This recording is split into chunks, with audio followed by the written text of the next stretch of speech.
Good evening, Simi Valley residents. I'm David Marin, a member of the League of Women Voters, and I'll be your moderator tonight. We're going to hear from the candidates running in districts 2 and 4 for Simi Valley City Council. We will first hear from our president of the League of Women Voters, Ventura County, Kathy Morgan. Good evening, everyone, and thank you for being here. The League of Women Voters was founded in 1920 with the mission of educating a new group of voters, women, who were granted the right to vote nationwide with the passage of the 19th Amendment.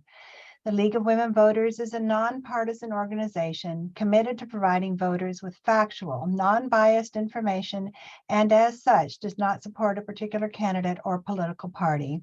The League today continues with its mission of empowering voters and defending democracy by registering voters, providing information about the candidates and the issues, getting out the vote, and supporting fair and transparent elections. The candidate forums are an opportunity for voters to hear from the various candidates and to get the information they need to make an informed choice when they vote. Attendees to the forum are invited to submit the questions they wish asked of the candidates when they register. The candidates have not been provided the questions in advance, and each candidate will have the opportunity to answer the questions posed. We are glad that you are here tonight to hear from our candidates. We hope that you get the information you need to make an informed choice. And at this time, I would like to turn it back to tonight's moderator, David Marin. Thank you. Thank you, Kathy. We randomly drew numbers earlier for the order. We're going to begin with opening statements of 1 minute each. Our first candidate is Sean in District 2. Sean, you, as soon as you start talking, the timer will appear. Whenever you're ready, and let me go ahead and you unmuted yourself. That's fine. Okay, please. Hi everyone. My name is Sean Wiseman. This December, I will be having completed my degree in political science with a minor in environmental studies through Cal Poly San Luis Obispo. I've been a lifelong resident of Simi Valley my whole long 23 years of life. And it was not my plan to run for office at any point, much less at this age, but I saw a need and I stepped up. In our district, we were not going to have an election. The incumbent was going to be handed the position, and we needed to have an actual conversation, talk about the issues that have been facing this city for decades. The issue of reclaimed water is something that is very important to me, as well as public transportation and actually allowing young people and businesses to thrive here in Simi Valley. Thank you. Thank you. Our next candidate is Eric Lundstrom. Hi, my name is Eric Lundstrom, and I'm running for the open seat of our City Council District 4. My wife, Shay, who's a principal at Catherine Elementary, and I have lived in Simi Valley for 23 years. We've raised our 2 children who are products of our public school system, and now are students attending Northern Arizona University and San Diego State University. As a financial analyst for an aerospace company, I routinely monitor and manage government programs on a daily basis. I am always looking for ways to make things more efficient. I plan to bring this skill set to the City Council and to help us become operationally efficient. The same skill set allowed me to help our local Simi Valley Unified School District when I was elected as a governing board member twice. Thank you. Thank you. Our next candidate is Mike Judge. Hello, good evening. My name is Mike Judge, and I am running for City Council in District 2. I've been your City Council person for 12 years now on our City Council. I was born and raised in Simi Valley. I left for a short period of time when I served in the United States Army. I was a Los Angeles police officer for 31 years, so when you see the ballot designation there, that is retired law enforcement officer. I am looking to keep Simi Valley safe and family friendly. We've done a great job in our city keeping the budget balanced, the streets clean, our services up. So I'm just looking to continue to keep on doing that for you. Thank you very much. Mike Judge, District 2. Thank you. Our next candidate is Nancy Mason. Hi, my name is Nancy Mason, and I'm running for Simi Valley City Council District 4. Why, you may ask? Our nation is divided. Our city has people in their corners with few conversations and lots of anger. It's time for me to try to help. For 15 years, I was a principal in Simi Valley at 3 different schools. Parents trusted me to keep their children safe and provide a good education. I spent my time listening to concerns and designing solutions that would move us forward in education, safety, and empowerment. After I retired, I began working at Stillwater's food pantry and eventually became the director. We grew from feeding 100 families a week to now over 200. Here again, I needed to bring volunteers together to provide healthy, safe food in a kind, respectful manner. I think I have the skills and experiences to move Simi Valley forward in developing more attainable housing plans, creating proactive safety plans, and bringing us together. Thank you for your support. Thank you. And we'll wrap up with our next candidate, Rocky Rhodes. Good evening, League of Women Voters. Thank you for having this forum, and thank you to the moderators for moving this forum to tonight. The previous date, 3 of us were at an event that was supporting and uplifting young women so that they could thrive in life. I'm running as a businessman. I am a husband, a father, and a successful international businessman. I've run 2 coffee companies. I work in the supply chain of coffee, and I deal in origin countries and the people in government that are involved in those countries. And I also deal in first world countries and trying to get them all to communicate. I want to bring my complex problem-solving skills to Simi Valley when we are in a situation to battle Sacramento, which is something we must do to get some of our freedoms and rights back. You will need a complex problem solver to help lead that charge, and I believe I'm that candidate. Thank you for your support tonight. Thank you. We're going to begin with the first question. Nancy Mason, you're up first. Let's talk about budget and budget priorities. Nancy, what do you think are the top 3 city budget priorities or investments that are critical for the growth and sustainability of the city? Well, I think right now our budget is dependent a lot on property taxes. And it's good for high housing prices, but bad for people. We have a large percentage of our budget that comes from developer fees. I think we need to diversify and that we need to expand the housing possibilities in Simi Valley. As a result, many of our workforce don't have a place to live, and the commute restricts them from coming into work, and that hurts our businesses. We need to work forward to get more attainable housing. And for that, our budget priorities need to surround the development and the efficiency of the structures that make this happen in our city. We need to, most of our funds are from fees, and we also have to look at what kind of businesses are coming into Simi Valley so that we can be proactive in bringing climate-friendly businesses. Thank you very much. And Sean, same question to you. What are the top 3 city budget investments that are critical for growth? Well, I would like to second everything that Nancy said, but one thing that I've been talking about, I know I'm getting to sound like a broken record, but reclaimed water. We have had a pilot project in place since 1994. 28 years later, it is still a pilot project, while other cities are reaping the benefits of providing reclaimed water to their communities. They're getting money from that, and they are saving water. We are in a long-term drought, and we are doing the bare minimum with the water that we have. This means, of course, it's going to take some investments, but over time, it is going to pay off tenfold. Our economy could be in shambles in decades to come if we have to really start rationing water. We have excessive restrictions. We need to invest in our water infrastructure. Thank you. Thank you. Rocky, same question to you. Tell us about your top 3 priorities or budget investments to help the city grow and sustain itself. Excellent. So for any city to succeed in the future, you have to have a city people want to stay in and move to. And having a safe city is one of those top priorities. So investing in our police. Simi Police Department is the lowest paid police department in Ventura County, and we need to be adding resources to them that will that they can leverage, that they can force multiply into keeping us even more safe. Secondly, infrastructure is always something that the city must invest in, and the $10 million that have been dedicated to roads, another $1 million that was allocated last week.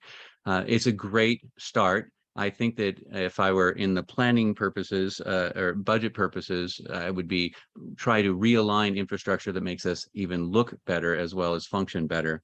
And then we also must deal with our unfunded liabilities, but that's another topic. Thank you. And Eric, share with us what you see as the top 3 priorities for the budget. The top 3 priorities I would focus, the biggest intent that we need to do for the budget is the pension obligations. Ultimately, that is something that the state passed on to us and has nothing to do with the city's involvement with it, but the state mismanaging the funds for all of our retirees and people that are part of the PERS system. Street repairs ultimately would be another area that we need to focus our attention on. Unfortunately, we ended up having to rely on federal funds that came through to help with the current street repairs that we're doing on Madera Road. And so we need to make sure that we're doing that ourselves with our own funds. And then the economic businesses, if we could focus on that, bringing in larger businesses and industry, mind you, that maybe those will attract smaller businesses to come in and we'll be able to bring in more sales tax dollars because of those. Thank you. And we'll wrap up this question with you, Mike. Share with us your top 3 budget priorities. Public safety, infrastructure, and sanitation. All 3 are important. You can't run a city without either one of them, but they must remain in that order: public safety, infrastructure, and sanitation. We did get money this year, extra money for our streets and roads from the federal government. That was a plus. Every year we put money towards our streets and roads and they get fixed. They've never fallen into disrepair that can't be fixed. So our city's done a great job, at least for the last, that I know of, 12 years that I've paid attention. And we've done a great job keeping the infrastructure going, keeping our sanitation plant going, and making sure that our police keep this one of the safest cities in the country. Thank you. All right. Rocky, we're going to start the next question with you. And certainly we have many questions on this subject of housing. Rocky, what is your plan to bring affordable and attainable housing to Simi Valley, specifically for young adults, single parents, teachers, young families? Thank you for that question. Great, I get to go first. Housing is obviously a huge topic and problem. The city doesn't build housing. The city allocates space so that builders can build housing. And if it were up to me, I would need to be a real estate developer. I would try and find a piece of land in Simi that was zoned in such a way that I could build a building that was profitable and affordable to those that would want to buy it. So here's where the problem really lies, is there's so many restrictions on building. There's so much Sacramento interference that you cannot build affordable housing without subsidies, which is just, again, our tax dollars going to buy or rent someone a house. And I'm against that. We need to fight Sacramento to get our rights back, and then we can build affordable. Thank you. Mike, same question to you. What's your plan to bring affordable housing to Simi Valley? My plan is to let developers and the market work its course. Developers will come to our city. We're an infill city now. We don't have space to build houses. There is nothing left except for infill properties. We have 10 proposed units from Habitat for Humanity being built close to City Hall. We've got a couple of low-income set-asides in the apartment buildings that already have been approved on Tapo Street, excuse me, in Cochrane.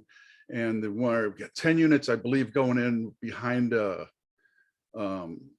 next to the VFW over there off Los Angeles Avenue. I'm not sure if any of those are low income, but the way the city works low income units is a developer comes to the city and says, we want to do a low income component to our project. They're never going to, I have never seen anybody come and say they want to do an entire low income project. So when they come, we give them what's called, it's basically a subsidy. We say, if you want to put low income in there, we will work with you on cutting some other regulations out. That's how we get low income housing in our development plan. Thank you. Sean, same question to you. What's your plan to bring affordable housing to Simi Valley? For sure.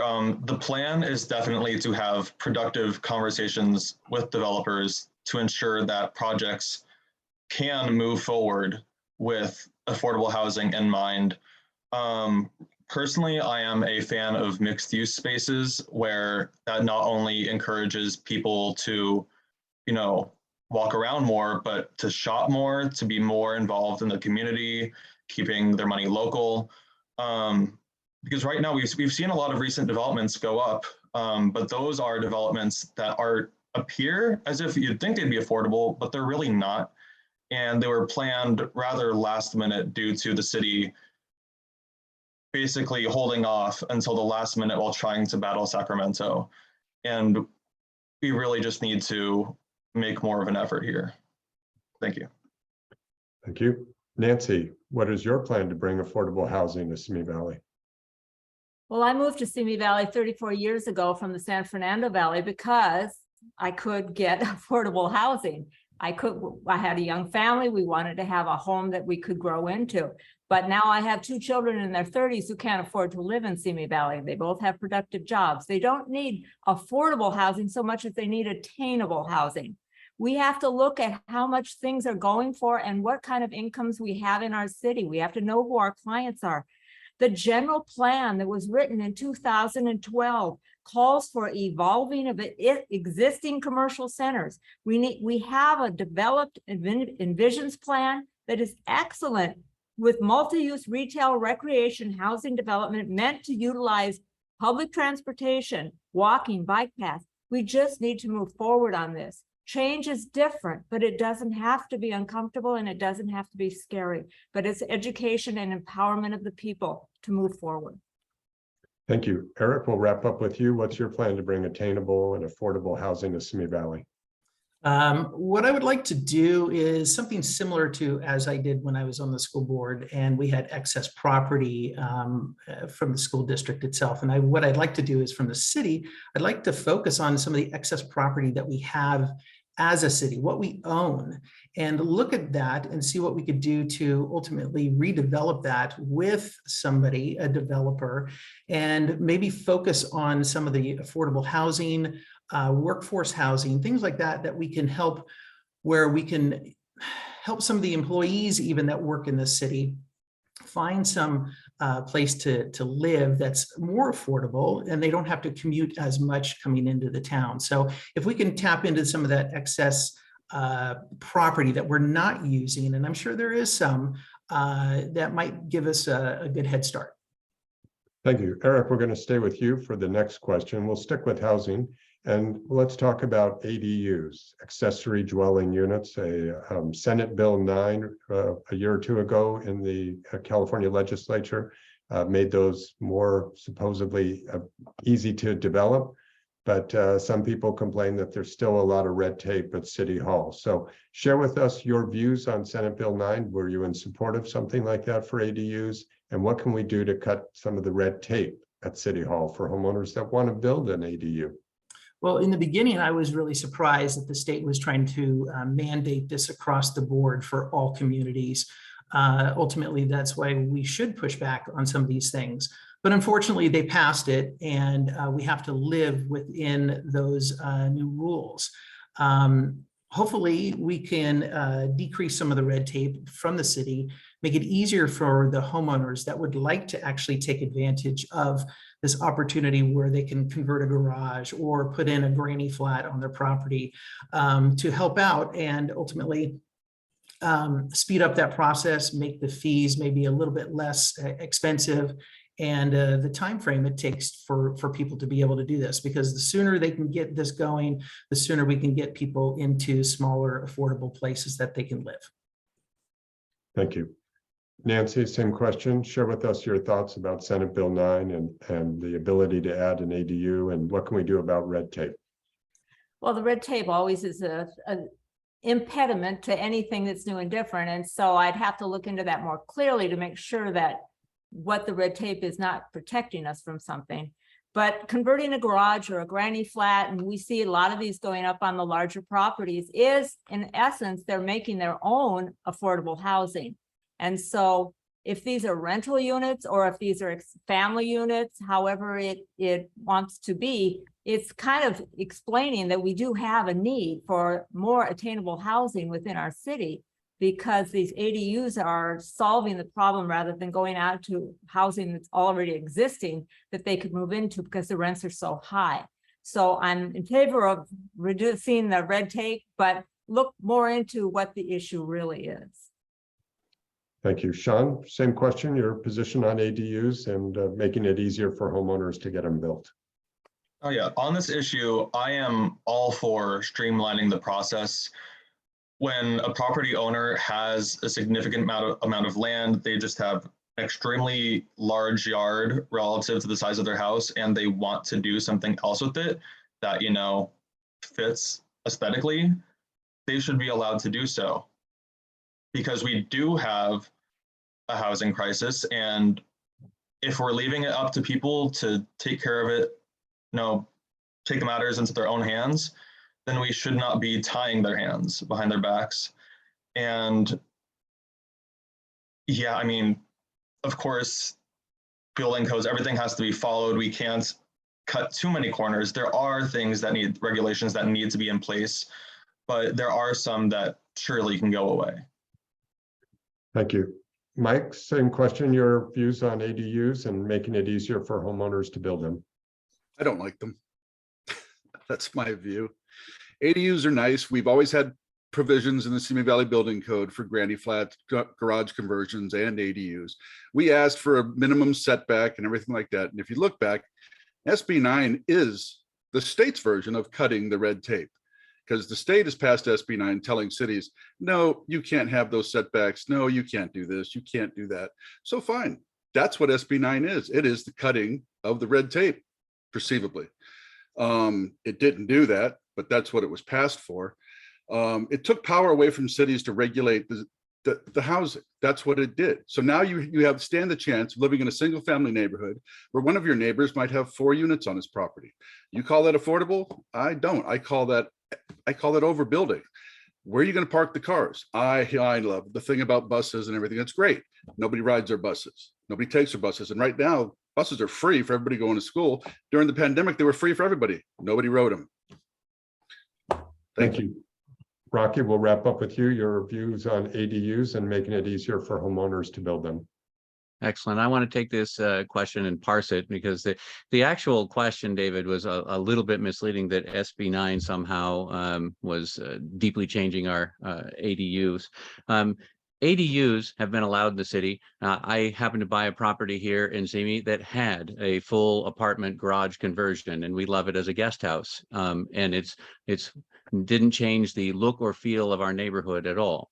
Getting those things permitted is actually not a horribly difficult thing to do, the granny flats and the things. And I'm okay with those type of builds going on.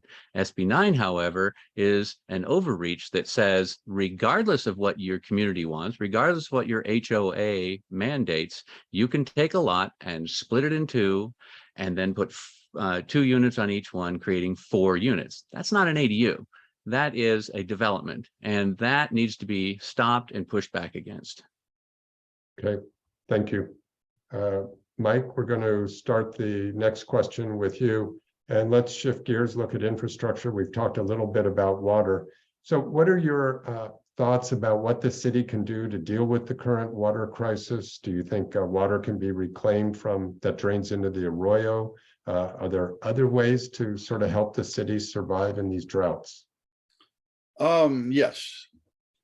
We are looking at a couple of things right now. The biggest one is allowing Callegas to drill wells on the city's excess property to check to see what our water table is like, and if it's good to go to drink. Hopefully Callegas can figure out a way to get that water into the reservoirs and use it, because we get our water from Callegas. So anything we can get to give Callegas more water is a plus. That's about as far as the city can go. We can recycle water, sure. The problem with recycled water is not recycling the water. We do it all the time. Waste management at the landfill uses recycled water for everything they do up there, as far as dust control and stuff. They don't drink it or anything like that.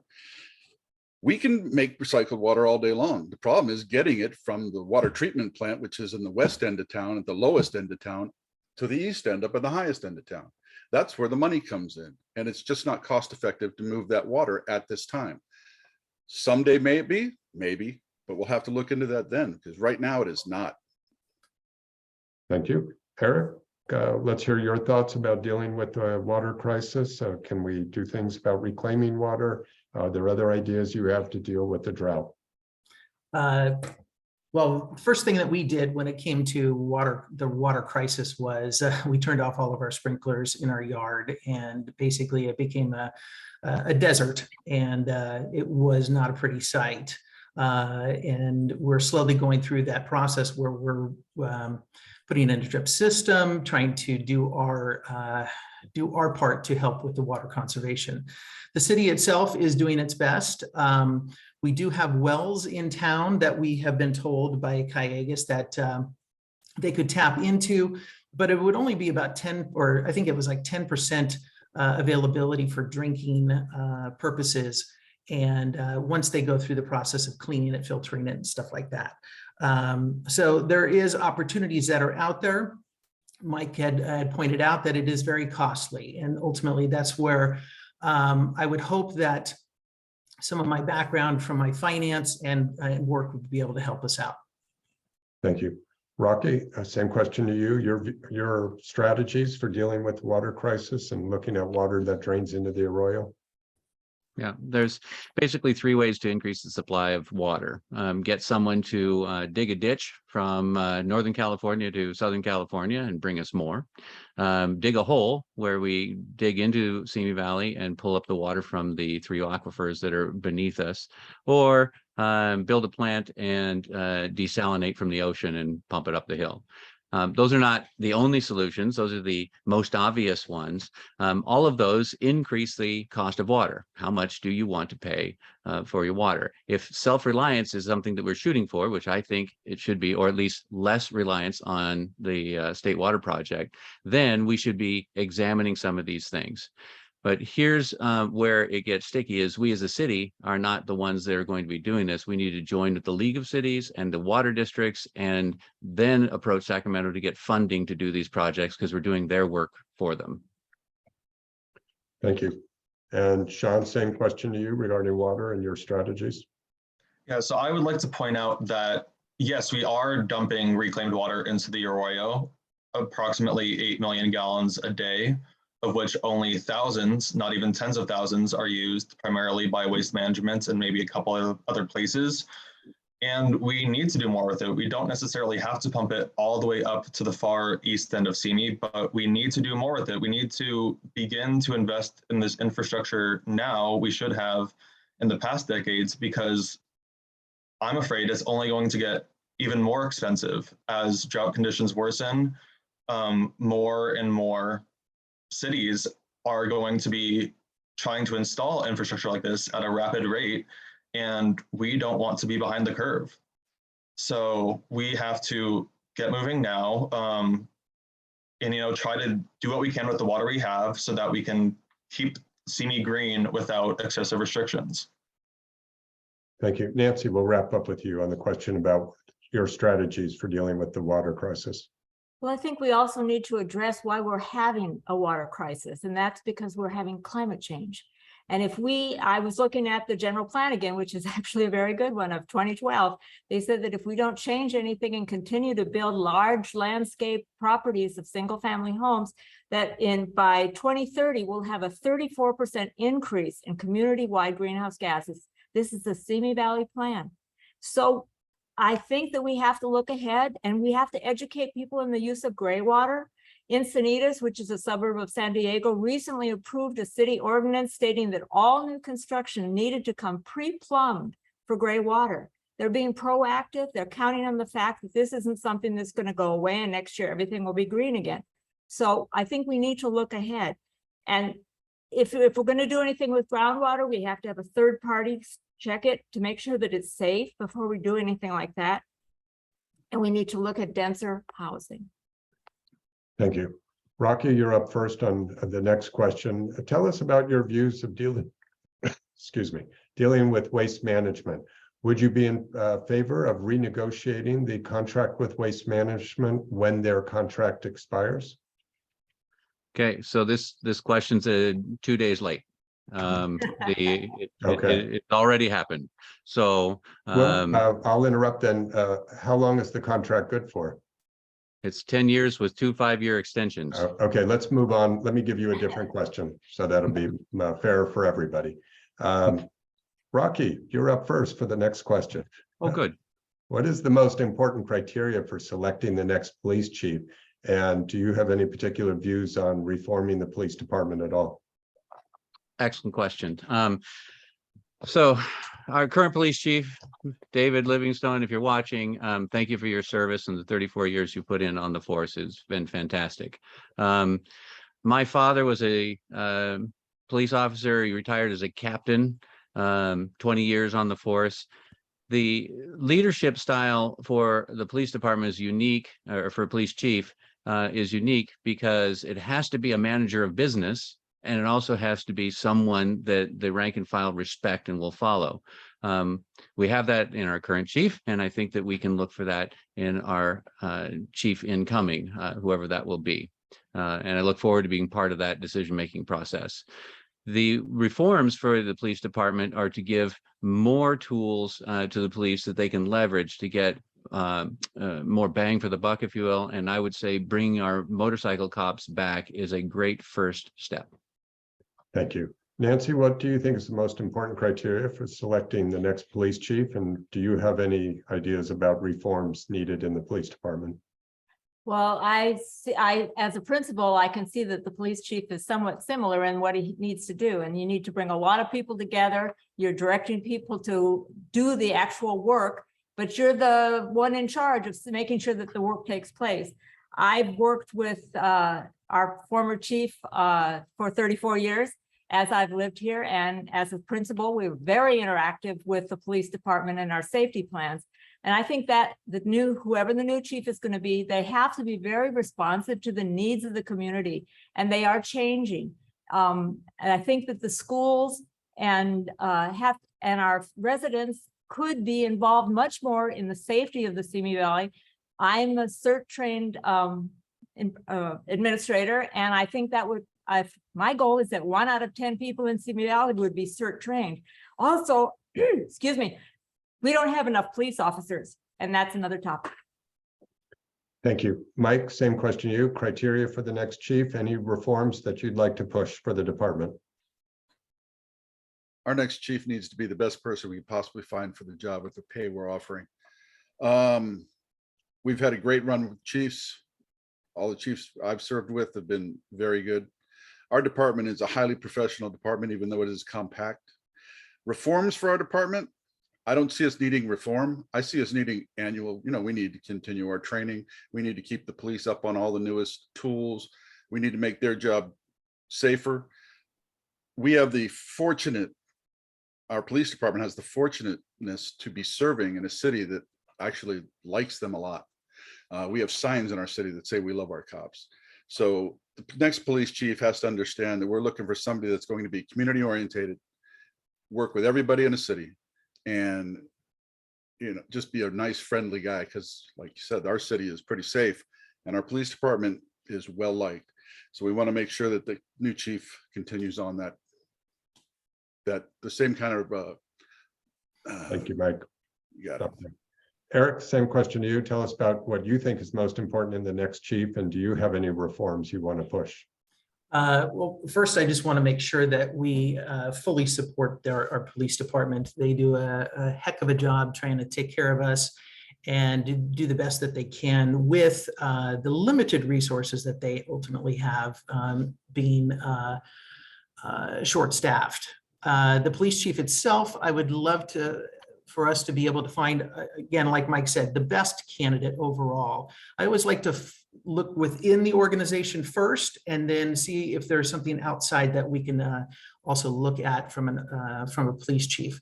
I would like to see somebody that actually lived locally, that basically understood what it was like to actually go through the day-to-day process of being a citizen here in Simi Valley. I'd love to see more officers from a reform standpoint. If we can get increased funding for SROs, maybe work with the school district with that. But overall, we need to support our police department. Thank you. And Sean, we'll wrap up with you. Yeah, I agree with Eric that we should preferably promote from within, have somebody who really understands this community and can serve it to the best of their ability. Someone who doesn't ask for respect, but who has earned it repeatedly and has never lost it. Chief Livingstone, from what I've seen and heard, has done a phenomenal job, set the bar incredibly high. And I'm sure there are people within our current organization who have learned from him and others and are ready to step into this role. As far as reform goes, I mean, every police are not unique in that every organization, every government entity, every corporation needs reform. So whether that's training about recognizing biases, but overall, I think our police department does a relatively good job, and I want to keep it that way. Thank you. Sean, we're going to stay with you for the next question, and I'm combining a couple here on homelessness and quality of life as far as abandoned shopping carts, weeds that are not being kept up, potholes in roadways. Not that those two are necessarily related, but share with us your thoughts about dealing with homelessness and also dealing with keeping the city looking good. Well, homelessness is a very complex issue. It's something that we really need to work on tackling before people end up on the streets by providing them with the necessary safety nets and support without overly burdening taxpayers, of which they would be included. And yeah, really just, I mean, mental health is a really important thing. I've had, not to toot my own horn here, but I've had conversations with unhoused individuals, and they have expressed like incredibly eloquently, they are people, they are human beings, they're members of our community. They've expressed their mental health struggles and the fact that there may have been resources, they just didn't know how to access them. We need to actually, support these organizations that are doing the work to get them back on their feet, rather than just moving them from street to street. Okay, thank you. And Eric, you're up next. Share with us your thoughts about homelessness and keeping the city looking good. Homelessness is obviously a tragedy for everybody that's involved in that situation. I would believe that the mental health support is very critical to help those individuals get themselves back on their feet, find out what issues might be going on, and get them the necessary services that we could provide. It's been brought up multiple times that the Samaritan Center is a great organization from a nonprofit standpoint, and they are helping those individuals out the best that they can. And the city providing the funds to help them out is very critical for us too. And if we can get other people to lend some support to that organization, that would be great too. Thank you. Mike, I guess we'll focus on the homelessness. Share with us your strategies for dealing with homelessness. Thank you. I'm going to continue to our partnership with the Samaritan Center, our faith-based communities. We have a city liaison, homeless liaison at the city that is responsible for making sure that the city gets its fair share of county and state and federal funds for the homeless population. Our Samaritan Center does a great job in handling and making sure that the people that, you also have to understand, the Samaritan Center only provides what people come to them. So if our homeless population takes advantage of the opportunities that Samaritan Center offers, they can get help. We do help people. The Samaritan Center does it all the time. We have the facilities the PADS program is still up. We have other things going on. There's the County Key program. So there's lots of stuff for the homeless folks in town. All they have to do is go to the Samaritan Center and take advantage of it. Thank you. Nancy, your strategies for dealing with homelessness? I've worked with the homeless for the last 9 years, and so I know them personally. And now I know they're Mary and Dennis and Fred. And they are members of our community and they need to be taken care of. I've worked with the Samaritan Center for the last 9 years, and just last week we were discussing that right now we need temporary housing. We need to get them off the streets. We have the PADS program for 4 months of the year, and that's 8 to 20 beds. That's not going to cut it. We need and then when we have our 211 number, which needs to be manned 24 hours a day by a human being, because I've been in the situation where I had to find immediate housing. It wasn't the PAD season and there was nowhere to go. Homeless people don't start off on drugs and alcohol. Within 6 weeks, that's when they turn to it, because can you imagine trying to figure out where you're going to sleep at night? And also they go from a house that they can't pay for to a car and then to the streets. We have to stop that. Thank you. Rocky, let's hear your thoughts about dealing with homelessness.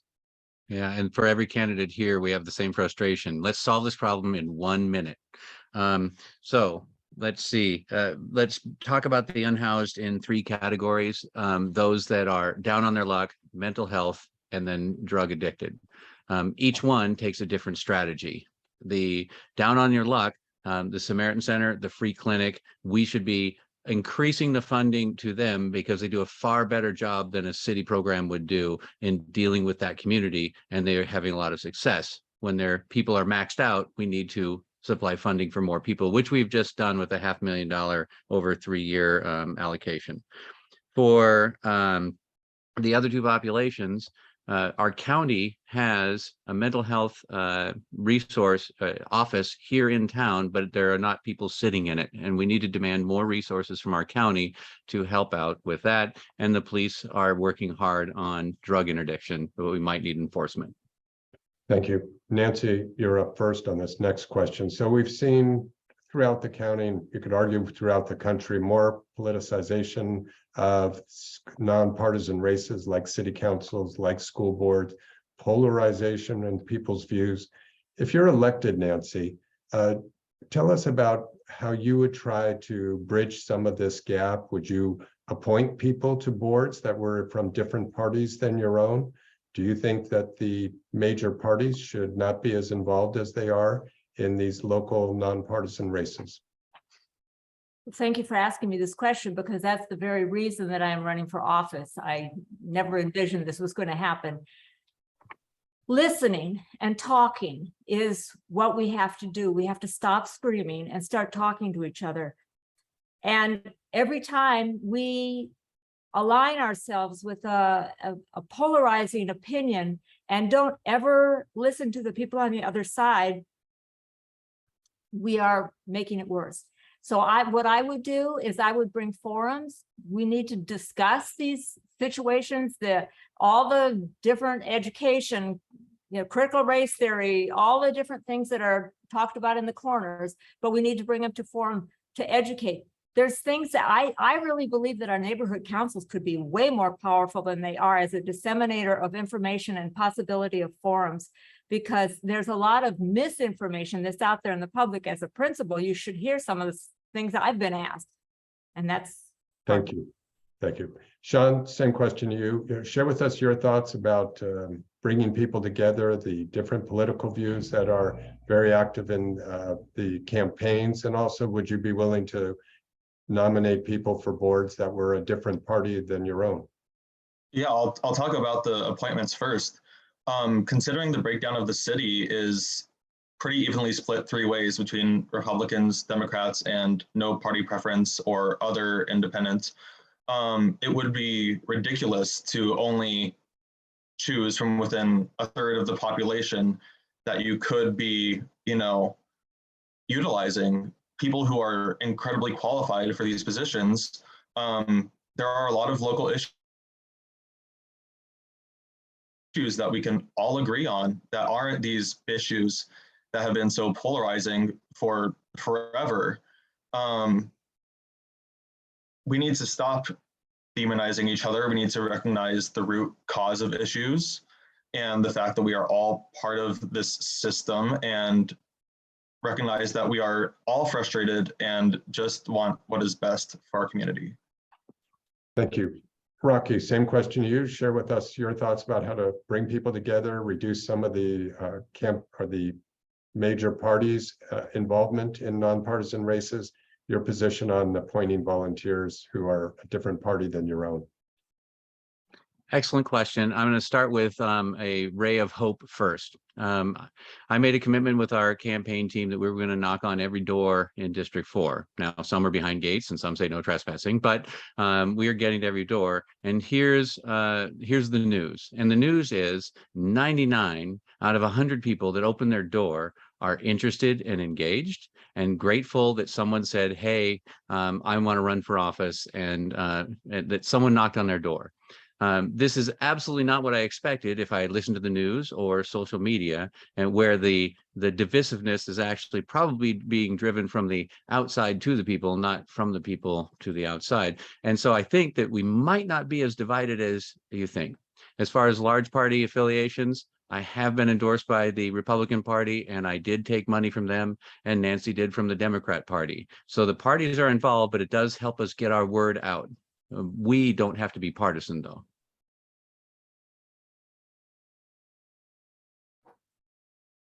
Eric, same Sorry. question to you as far as dealing with the parties and political views. Parties and political views.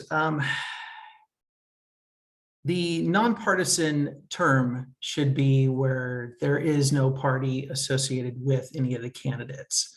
I am a nonpartisan, non-establishment candidate, where I'm trying to do everything based on the educational background I have as a financial analyst for an aerospace company. I want to come in and I want to kind of help this city from a business standpoint and take care of things. I want to get rid of the divisiveness. I want to get rid of the banter back and forth. And that's kind of how I led as school board president. Basically, we come in, we do our job, we get it done, and we move on. And ultimately, I'm trying to steer people away from focusing on that and just get business done and move on. Thank you. And Mike, same question to you. As far as the way politics have changed over the years, the parties are much more involved than years ago.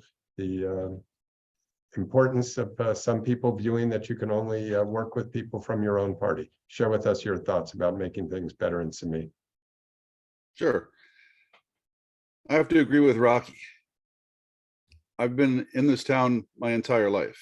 I'm not seeing the divisiveness everybody's talking about. Yes, we have some people that do not like me personally, and they make it loud and clear, and that's their prerogative.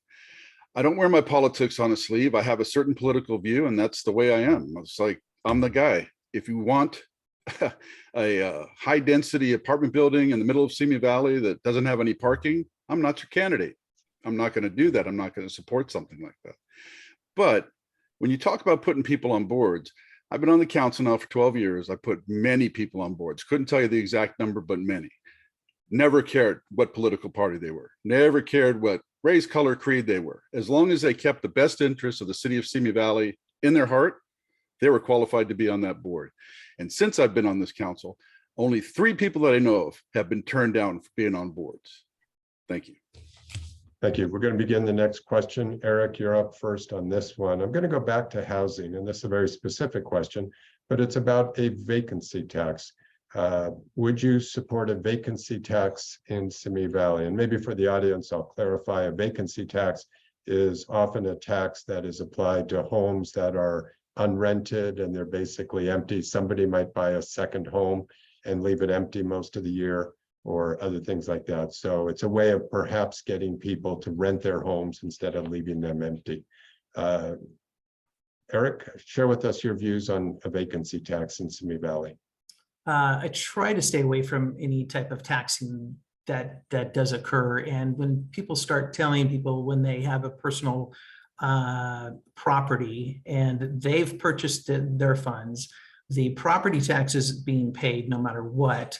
When people are having issues with that, I would want to stay away from that, stay real clear that I wouldn't want to do a vacancy tax on that. I would hope that a homeowner or a property owner that has that would actually take it under their own guise and make sure that they are doing something with that. it would be up to them to rent it out and everything. So, but I would not do a vacancy tax on anybody that has extra property. Thank you. Nancy, what is your position? Would you support a vacancy tax in Simi Valley? I'd have to do a little bit more research about why properties are sitting vacant, because if the company, the developing company, the owner is receiving a lot of tax write-offs as a vacant property that they can't fill, that's a whole different thing. And then probably, you know, the vacancy tax would be appropriate.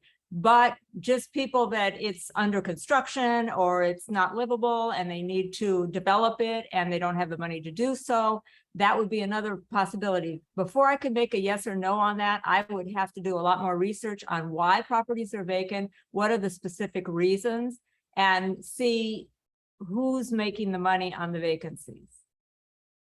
Thank you. Sean, same question to you. Would you support a vacancy tax? I'm definitely open to the idea. When it comes to vacancy taxes, we have limited space here in Simi. We cannot expand into the hills any more than we have.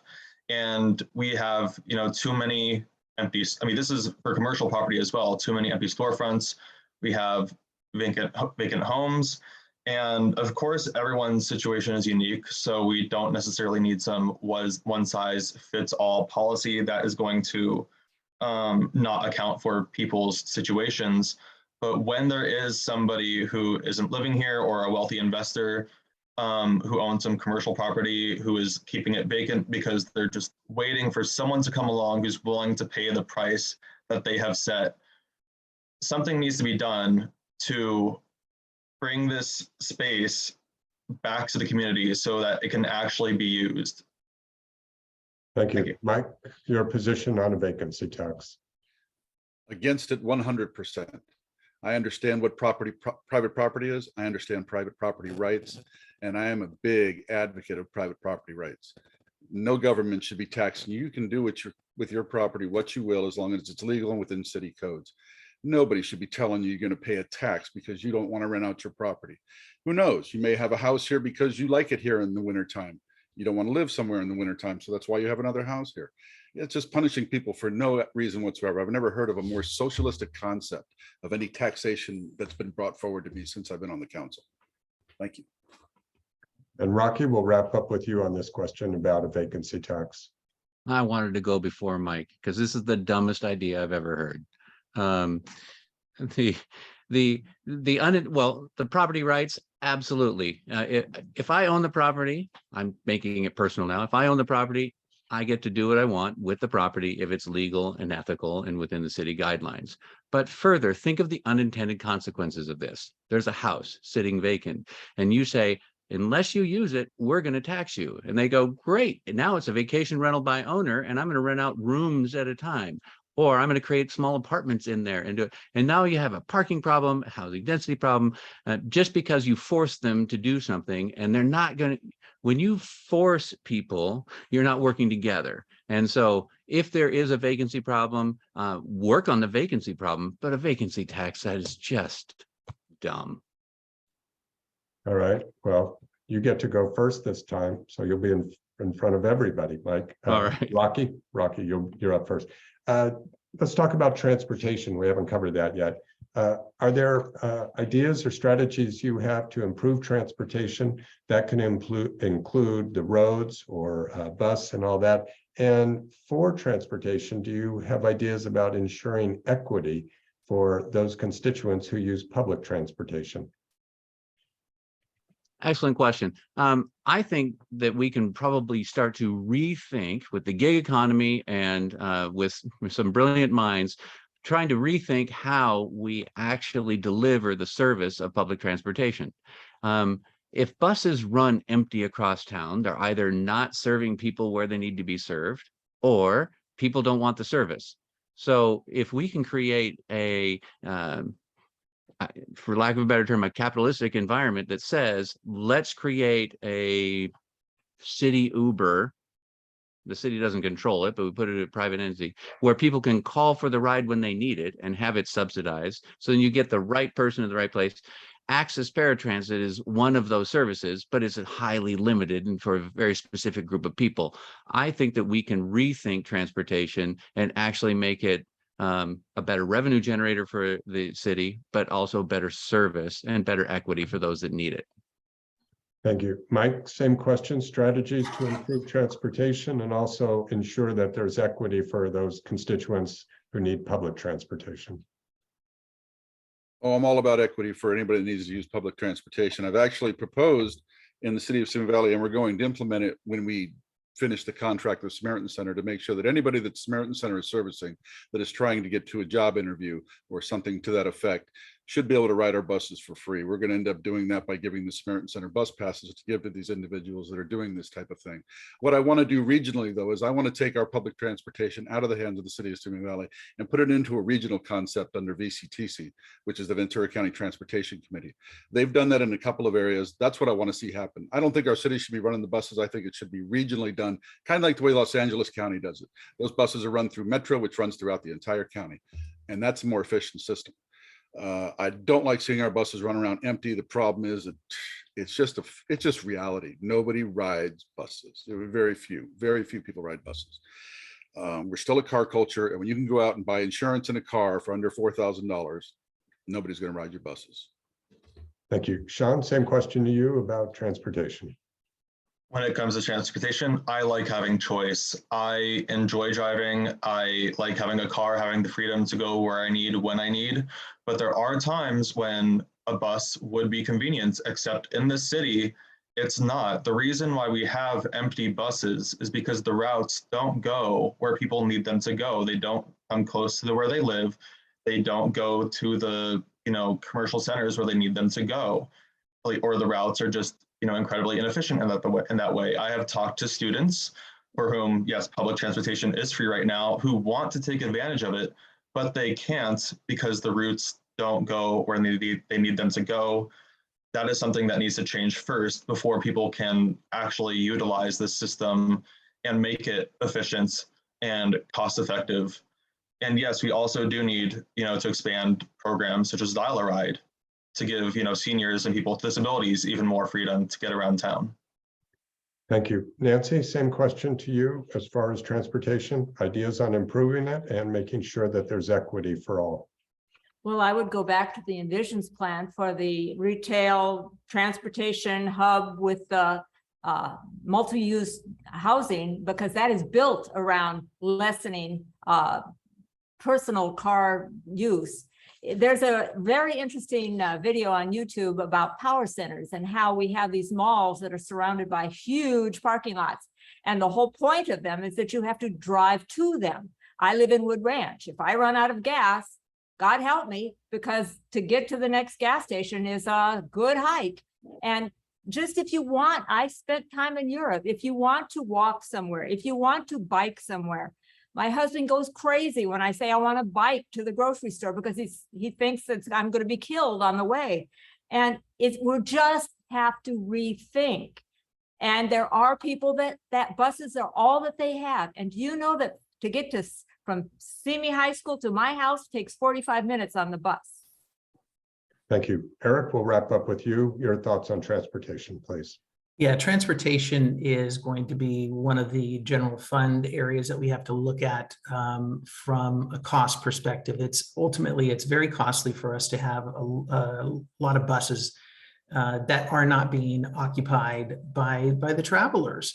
But our goal is to make sure that we do have that equity, that we do provide some type of service. And one recent thing that's happened on my drive home from Chatsworth every day is I see MTA has now started to use smaller vans with their logos on them, and they are stopping at the bus stops themselves, and they are making the routes a little bit faster. It's less expensive. The possibility of privatizing it or outsourcing it is something that we have to look at, and I would do that from a cost perspective when I look at all the numbers. Thank you. Mike, you're up first on this one, and this will have to be the last question, candidates. It's an interesting question. I'd like to try it out on all of you. Mike, you're up first. Tell us why you think voters should vote for you and not your opponent. I'm a very effective city council member. I've been on the council for a while. I'm very experienced. I serve our city on the Ventura County Transportation Committee. From there, I serve on the Southern California Association of Governments. I have done a lot for the city as far as bringing forward our police training facility, making sure that our budget is balanced every year. My oversight through our audit process is constant.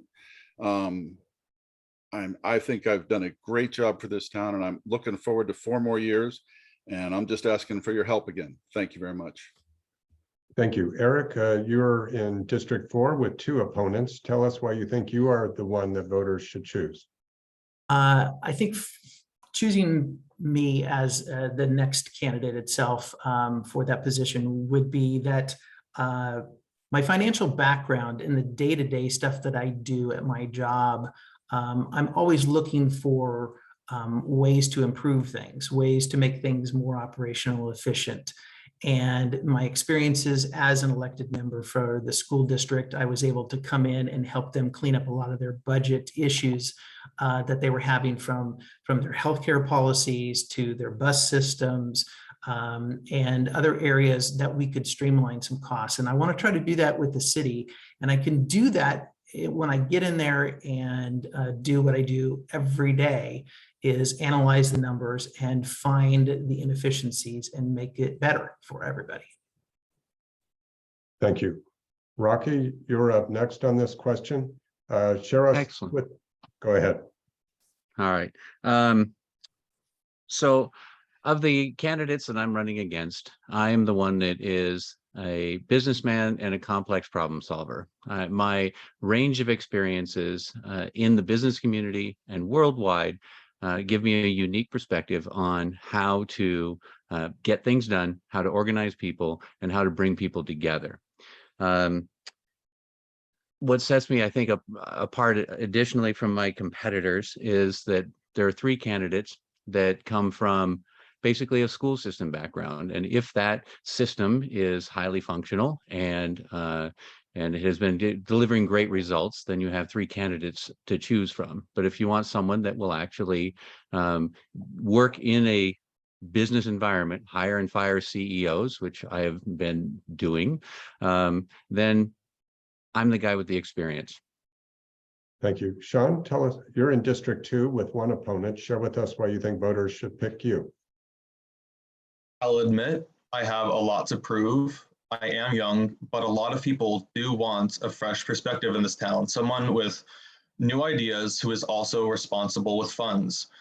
We have, seen decline in some areas over the past decade or so, and I feel like when you're in public service, especially in an elected governing position, you have a period of time where you become more effective as you really learn the system.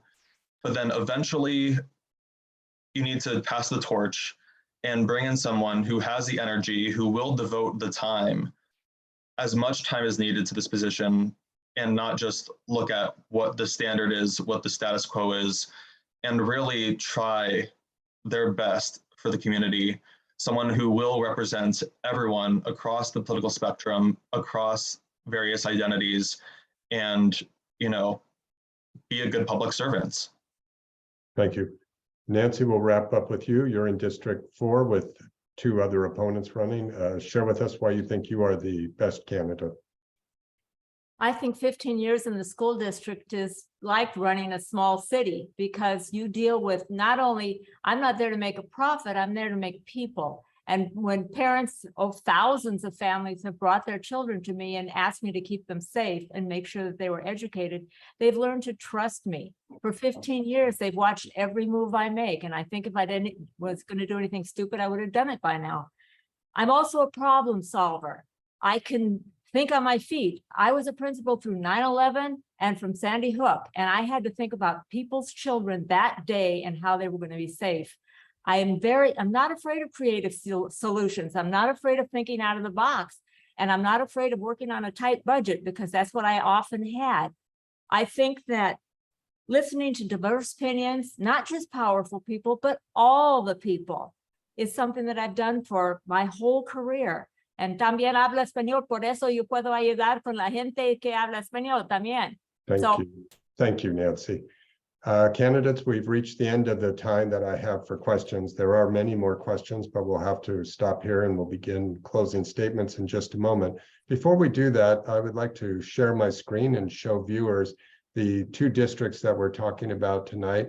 Area 2 or District 2 is this light blue color on the east end of Simi Valley, and District 4 is the one down here in the southwest, I guess I would call it. So even though you may live in one of these districts, you should care about who's running in all of the districts, because every one of these people elected will be representing you and hopefully making the best decisions possible for the entire city. At this time, we're going to begin our closing statements. We're going to do it in reverse order. And that means that, Rocky, we will begin with you whenever you're ready. You have 1 minute. Excellent. Well, thank you for the event tonight. I appreciated this type of format where we can actually hear from all of the candidates. I'm hoping that I will be the one that you tick the box next to be the first representative, first council person for District 4. I'm going to be ready on day one to start this job. It was about a year ago, I started going to the city council meetings and preparing for the job. And mostly it was out of fear. I didn't want to get up there and make a fool out of myself, but I really needed to understand the issues and how the city works. I've already met with many staff people, these different city council people. I am ready on day one to start this job. I appreciate your support. Please vote for Rocky Roads District 4. Thank you. And we will now move on to Nancy Mason. When you're ready, you'll have 1 minute. Thank you for this time to interact with the other candidates and the issues before us. For you, the voters, now it's a time for choosing. Choose the candidate that's looking forward, not backward. Choose the candidate that represents you. I'm running for city council because I think I have the experience and the skills that will allow me to help. Do I have all the answers? No. But I have the energy and the interest to find new solutions, creative ways to move forward and make Simi Valley a vibrant community for all of its citizens. I'm not a career politician. I'm a public servant. Vote for Nancy Mason, Simi Valley City Council, District 4. Thank you, Nancy. Our next candidate is Mike Judge. Thank you, and thank the League of Women Voters for putting on this forum. I wish it would have been in person. I like those much better, but thank you anyways. And I want to thank all the people that are watching. I would just like to say, I would like to get your support again for 4 more years on your city council. I think together we can keep Simi Valley moving in the right direction. We can keep Simi Valley safe and family friendly, which is my utmost goal to do. We want to make sure we're also defending ourselves against the state's constant overreach. You're going to need somebody with experience on the city council to do that, and I'm your man. So please vote for Mike Judge, City Council District 2. Thank you very much. Thank you. Our next candidate is Eric Lundstrom. Well, I want to thank the League of Women Voters for giving us the opportunity to speak in person, plus all those that have logged in to watch and giving of your time. Health, safety, and economy are areas I do want to focus on, but they all start with our city's general funds. Past poor business decisions and not so transparent large financial agreements like the pension obligation bond should always be fully disclosed with the public before any action is ever taken by the council. This will change with me on the council. As an experienced, twice elected governing board member, I'm not just an option, I plan on being the solution. So on your voting ballot, they saved the best for last. And please vote for Eric Lundstrom. Thank you very much. Thank you. And our next candidate is Sean Weissman. Well, as everyone has said, thank you so much for having us. I am incredibly grateful for this opportunity to speak to however many people are out there watching and who will watch later. I really, again, did not plan on running for office at any point. I did study political science, but all that taught me was that there is too much deeply theoretical just crap that we need to push aside and look at the tangible effects of policies and ideas on the people. And that means everybody. We need somebody on council who will ask the tough questions, who will look at the staff reports and not just accept things, but be critical, but do so with compassion and respect, and who is here for the long run. I am just getting started. I'm not on my way out. I am here to serve the community for as long as I'm allowed. Vote for Thank Sean you. Wiseman. Thank you, candidates. Before we wrap up, a couple of announcements. One, I personally want to thank all of you. You have been the most disciplined candidates that I've moderated throughout this election cycle. You all finished right on time. I didn't have to interrupt any of you.